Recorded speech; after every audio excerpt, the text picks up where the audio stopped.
Hi నమస్తే అండి అందరికీ. జీ7 ఇన్ఫర్మేషన్ మనం చెప్పాలనుకుంటే ఆహ్, అంటే ఇప్పుడు జీ7 సమ్మిట్‌కి ముందు మన ప్రధాని నరేంద్ర మోదీ గారు 3 దేశాలకి విజిట్ చేస్తామని చెప్పారు. అంటే సైప్రస్, క్రొయేషియా మరియు కెనడా అనమాట. దీనిలో భాగంగా ఫస్టు మనం మా ప్రధాని గారు మీట్ చేసింది సైప్రస్ అనమాట.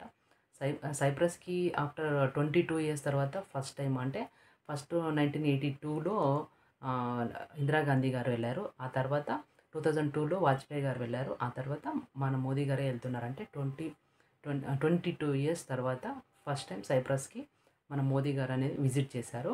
దానికి ప్రధానమైన కారణము అంటే కౌటిల్య గారు చెప్పారు కదా! మనకి శత్రువుకి శత్రువుని మిత్రుని చేసుకోవాలనేసి. అలాగే అది ఆ రూలే అనుకుంటాను. ఫస్ట్ మెయిన్‌గా మనం చెప్పాలంటే మన ఆపరేషన్ సింధూర్ తర్వాత పాకిస్తాన్‌కి టర్కీ అనేది సపోర్ట్ చేసింది. అంటే డ్రోన్స్ ద్వారా మన ఇండియా మీద అటాక్ చేయడానికి సపోర్ట్ చేసింది కాబట్టి అది డైరెక్ట్‌గానే అందరికీ ఇది వరల్డ్‌కి తెలుసనమాట. అందుకని మన భారత్ కూడా ఏదైనా స్టెప్ తీసుకోవాలనేసి సైప్రస్‌కి మీట్ చేశారు. అంటే సైప్రస్ దేశం అనేది ఫస్టు గ్రీసు, సైప్రస్సు, టర్కీ ఈ 3 అనేది సరౌండింగ్ కంట్రీస్ అనమాట. ఆహ్, మన ఇండియా, పాకిస్తాన్ ఇలాగా. అవి ముందు ఈ టర్కీ దేశం అనేది అటోమన్ ఎంపవర్‌లో ఉండేదనమాట. ఆఫ్టర్ అంటే ఈ బ్రిటిష్ ఆక్రమణ తర్వాత అవన్నీ కూడా సేమ్ కలిపి ఆడుతా ఉన్నారనమాట. ఆళ్తా ఉన్నప్పుడు వాళ్ళు డివైడ్ చేశారు. అంటే ఈ బ్రిటిష్ వాళ్ళు ఎప్పుడూ ఇంతే. అంటే వాళ్ళు డివైడ్ అండ్ రూల్. ఇప్పుడు కూడా ఏది వదిలినా కూడా ఏదో ఒక పుల్లేసేసి వదిలేసింటారనమాట. అలాగా ఇప్పుడు కూడా అక్కడ కూడా సేమ్ అదే గొడవ. అంటే నార్థన్ సైప్రస్ దేశం ఉన్నది నాది అనేసి టర్కీ వాదిస్తూ ఉంటుంది. కానీ సైప్రస్ అనేది దానికి ఫైట్‌గా పోరాడుతూ ఉంటుందన్నమాట. అంటే అక్కడ ఈ బ్రిటిష్ ఆక్రమించుకున్న తర్వాత జనాలనేది టర్కీ వాళ్ళు మరియు సైప్రస్ దేశ వాళ్ళు కూడా మిక్స్‌గా ఉన్నారనమాట. అందుకని కొంచెము హెవీ ఎక్కువగా టర్కీ దేశం వాళ్ళు ఉన్నారు కాబట్టి, ఈ సైప్రస్ కొంచెం తక్కువగా ఉన్నారు కాబట్టి నార్థన్ సైప్రస్‌లో వాళ్ళు టర్కీ వాళ్ళు దాన్ని ఆ ప్లేస్ అనేది మాది అనేసి వాళ్ళు ఫైట్ చేస్తూ ఉంటారనమాట. బట్ సైప్రస్ దేశము కాదు అది మాది అనేసి సేమ్ మనం ఎలాగో ఫైట్ చేస్తున్నామో అలా కూడా వాళ్ళు కూడా ఫైట్ చేస్తున్నారు.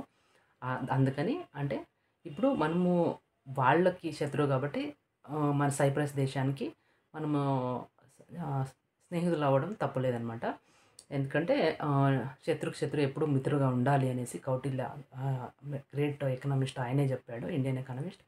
ఆయన చెప్పారు కాబట్టి నెక్స్టు సైప్రస్ దేశంలో అత్యుత్తమ పౌరుడు ప్రశస్తి కూడా ఇచ్చారు మన నరేంద్ర మోదీ గారికి. అక్కడ వ ఆహ్, అక్కడ ఉన్న ప్రైమ్ మినిస్టర్ గారు క్రిస్టోఫో క్రిస్టో డైలోఫోన్ ఆయన కూడా డైలోజన్ ఆయన ఆహ్, మా మోదీ గారిని గౌరవించారు. అలాగే ఆ నార్థన్ సదరన్ కూడా ఆ టర్కీ ఆక్రమణలో మాది అంటోందనేసి ఆయన వీడియోలు చూయించారనమాట. అంటే ఇట్లా ఇదంతా అనే ఆ సింబల్ లాగా ఆయనకి ఇన్ఫర్మేషన్ ఇస్తున్నట్టు ఆ ప్రెస్ మీట్‌లో అనేది మనం చూడొచ్చు. అంటే న్యూస్‌లో గూడా మనం చూడొచ్చు. ఆ ఇన్ఫర్మేషన్ అనేది ఇచ్చారు.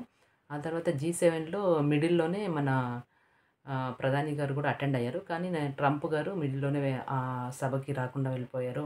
అది జీ6 అవుతుంది అనేసి కొంతమంది కామెంట్ చేస్తున్నారు.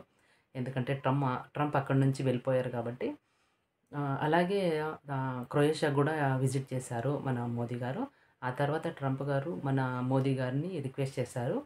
అంటే అమెరికాకి రమ్మని. బట్ అక్కడ అమెరికాలో పాకిస్తాన్ సైనిక ఆసిఫ్ మునీర్ అనేవాళ్ళు ఉన్నారు కాబట్టి ఇప్పుడు మనం వెళ్తే మధ్యలో ఏమి చేస్తారు ఈ ట్రంప్ అనేవాళ్ళు మామూలుగా అంటే నేనేమో సంధి చేశాను అనేలాగా చెప్పుకుంటాడు కాబట్టి మోదీ దాన్ని నిరాకరించాడు. నేను రానని చెప్పారు. అలాగే మన భారత్, పాక్ మధ్యలో మధ్యస్థిక అనేది అవసరం లేదు.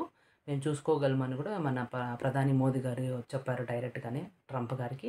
అలాగే half an hour phone conversation కూడా జరిగింది అని ఆహ్, ఈ ఆహ్, మన అఫే ఎక్స్టర్నల్ అఫేర్ మినిస్టర్ వాళ్ళు కూడా అనౌన్స్ చేశారు. అంటే ట్రంప్ ఏదే లే అంటే తన క్రెడిట్ తీసుకుంటాడు కాబట్టి మనం అందులో ఇన్వాల్వ్ అయ్యేదొద్దు. ఇండియా, పాక్ దీంట్లో మీరు ఇన్వాల్వ్ కావద్దండి అనేసి డైరెక్ట్‌గానే ఆహ్, ట్రంప్‌కి మన మోదీ గారు చెప్పినట్టు దాంట్లో ఇన్ఫర్మేషన్ ఉంది. అంటే జీ7 సమ్మిట్‌లో పాటు మన భారత్ ಯಾವ రకంగా నా స్టాండ్ అనేది తీసుకుంటోంది అనేదాన్ని మనము దీంట్లో చూడొచ్చనమాట. రిమైనింగ్ ఇన్ఫర్మేషన్ మళ్ళీ చూద్దాం. Thank you.